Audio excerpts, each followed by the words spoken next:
इबादत पर तकब्बर करना, गरूर करना। और तुम्हारे रब ने कहा, मुझे पुकारो मैं कबूल करूंगा।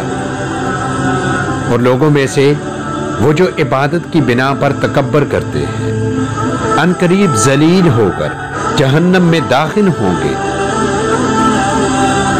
आरिफीन और फुकरा के नजदीक इबादत पर फख्र करना, मगरूर होना या तकब्बर करना बहुत बड़ी बेवकूफ़ी और भूल है, क्योंकि इबादत तो अल्लाह ताला ने कबूल करनी है, हवा वो कबूल करे या रद्द कर दे।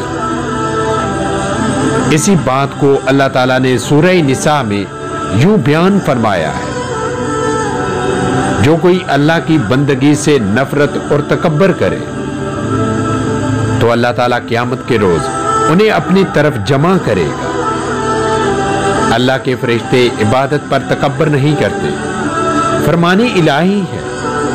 जो फरिश्ते उसके पास है वो इसकी इबादत पर मुतकब्बर नहीं होते और ना ही उकताते हैं। शेख मुतारिफ रहमतुल्लाह अलैह ने फरमाया है कि अगर मैं सारी रात सोता रहूं और सुबह को हरासा और परेशान उठूं तो ये बात मुझे इस बात से ज्यादा पसंद है कि मैं सारी रात नमाज पढ़ूं और सुबह को इस इबादत पर गरूर करूं। शेख बशीर इब्ने मंसूर रहमतुल्लाह अलैह ने एक तवील नमाज पढ़ी। उन्होंने देखा कि एक शख्स उनकी इस तवील नमाज से बहुत तअज्जुब में है। जब आप रहमतुल्लाह अलैह ने नमाज से फारिग हुए, उन्होंने उस शख्स से कहा, मेरी इस लंबी नमाज पर ताज्जुब न कर।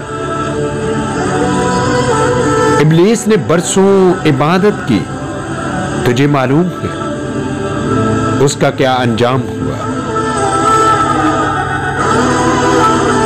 अल्लाह ताला हम सबको नबी करीम सल्लल्लाहु अलैहि वसल्लम के नक्शे कदम पर चलने की तौफीक अता फरमाए। अगर आपने अभी तक हमारा YouTube इस्लामी चैनल सब्सक्राइब नहीं किया तो अभी सब्सक्राइब करें और बेल आइकन को ऑन कर दें ताकि हमारी हर आने वाली वीडियो आप तक पहुंचती रहे। तब तक के लिए अपना और अपनों का बहुत सारा ख्याल रखिएगा और मुझे दुआओं में याद रखिएगा। अल्लाह हाफ़िज़।